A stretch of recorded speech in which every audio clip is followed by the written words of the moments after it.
Greetings and welcome to HillCrest Video Wine Notes. We have our second release of the season as we wind down here in the fall.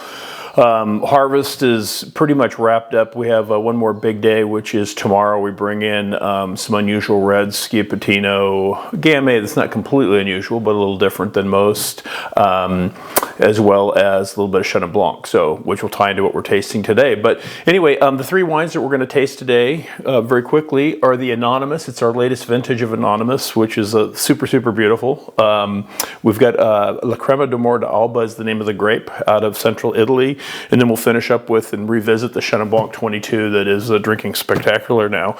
At the very end, I'll kind of just briefly talk about Thanksgiving special. But to get started, Anonymous probably, number one, there's not a lot to say about it, we say, because it is anonymous. And, you know, it's once again something I was inspired by on a trip to Hungary with Gabor Palatai, that a friend who was Hungarian was a small winemaker here. And we went there for 3 weeks and visited several wineries a day. And there was one winery in central Italy that really stood out to me.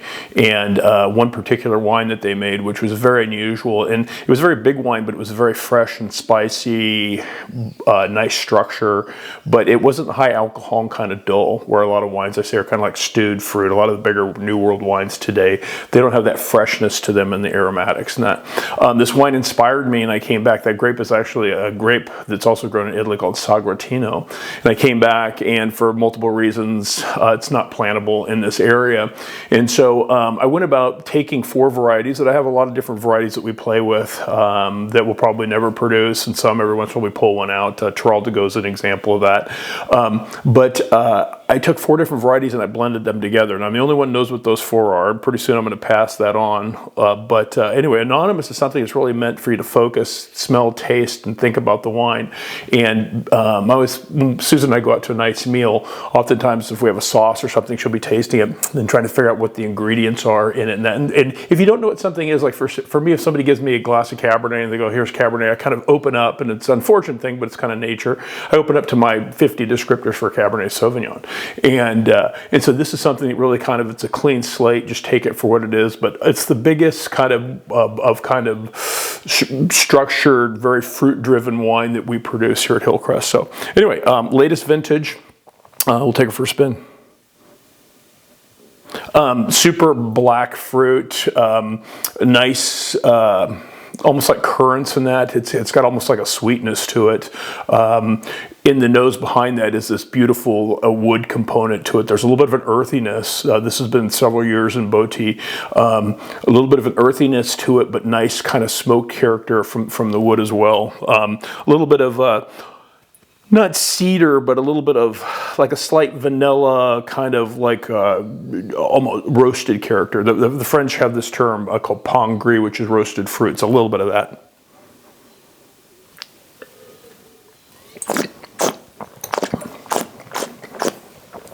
Very big, full, luscious. No edges, but I definitely see the structure. It's got some tannin in there, almost like mocha kind of tannin a little bit. I mentioned the kind of big modern style of wine. I don't get the alcohol. You get the flavors and the richness, but you don't get the alcohol kind of afterburn that you get in that style of wine. So drinks beautifully by itself with food. Times of peace and war, as they say. But just really super beautiful. We're going to revisit something. It's kind of, I guess, a little bit of a theme in this tasting. The very first international wine selection we did was a variety called La Crema d'Alba. And La Crema means tear, and d'Alba is a place in Italy, central Italy, really east of Tuscany, but on the Adriatic. So most Americans, when we go into Italy, we tend to hang out down on the west side of the peninsula, or the country. The east side, you see a lot of the Europeans. There's a very, very old Greek capital city called Ancona. And this is right near there. It's a very small kind of growing area. They grow 2 grapes, a white called Verdicchio. That's really one of the great white grapes of the world, kind of underrated.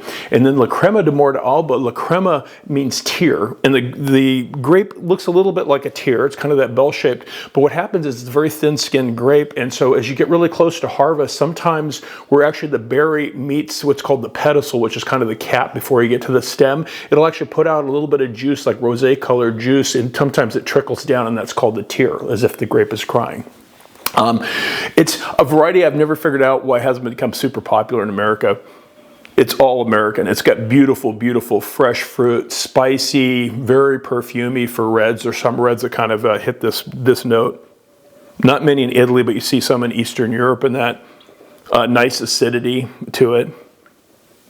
But very much jumps out of the glass. Not meant to be a heavy, rich wine, but it's kind of medium-bodied, very berry.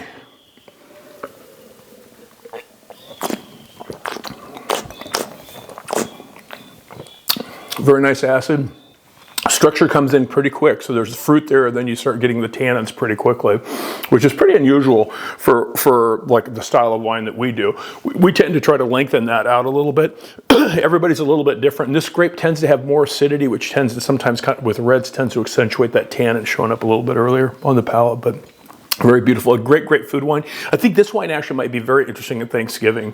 Once again, it's one of those bridge wines. It kind of, in terms of the flavors and the textures that are there, it's one of those things that a lot of people, drink a little bit of wine to drink wine, daily kind of thing, all kind of like. But I get this beautiful kind of cherry back of my throat, like bitter cherry.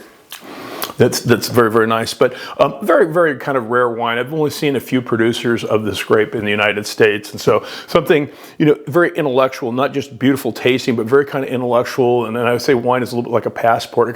You can take a bottle and it'll take you somewhere in a place of great history. So to finish up with Chenin Blanc, we've talked about this before. There's a little bit of a renaissance with this major grape in America up until Chardonnay.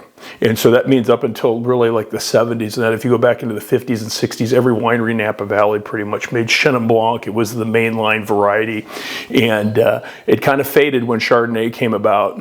And today it's coming back. People consider it kind of a simple, easy grape. A lot of the great palates of Europe that drink, like French reds, they look at the Loire Valley, which is kind of the home of Chenin Blanc in France, so west of Paris and that's where Sauvignon Blanc is also grown. But you make these wines that have fruit that's like unripe stone fruit, melon character, but they have these beautiful, beautiful racy acidities.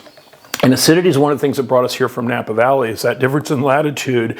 As you get into the fall, it cools down quite a bit at night, and we tend to retain more acid, and this really shows with Chenin Blanc. Chenin Blanc is something that actually we have probably our best customer for this wine is a winery owner, winemaker from Napa Valley that buys about 4 cases at a click, and it's his wife's favorite wine. And I was down in California recently for an event, and we poured this wine. It was a social event, and the wine just happened to be poured. And somebody said, "Oh my God, who made this wine? This wine is so French," which to me is a great compliment. It has nerve, has brightness and focus, and it's what I call red wine drinkers white wine. So a beautiful stone, almost like apricot, almost like a little bit of dried apricot character, just crazy nice. Makes me salivate in anticipation of tasting it.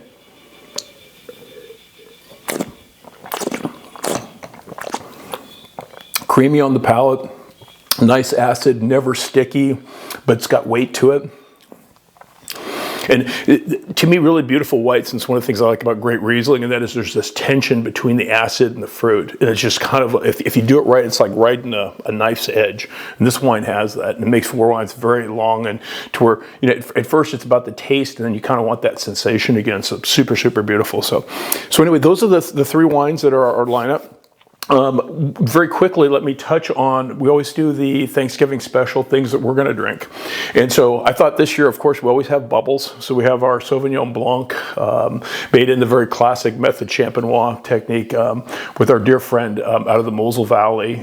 Many of you have tasted before. And then 2 Beaujolais. Beaujolais is a standard that we drink at Thanksgiving, but 2022 vintage. Each wine's 2022, which is a really, really beautiful vintage, but basically 2 different appellations.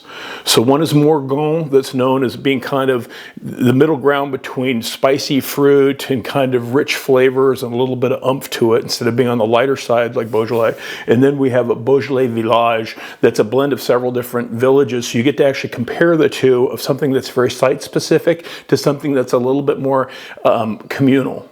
where it's different parcels and that. Both great producers. Both of these are old vine and top examples of Beaujolais. So it's the kind of thing as you're drinking through Thanksgiving and kind of sharing wines and that, it's kind of a nice thing to see two very different perspectives on that grape Gamay Noir. That's really one of the beautiful grapes of the world. And in the future, you'll begin at some point here very shortly.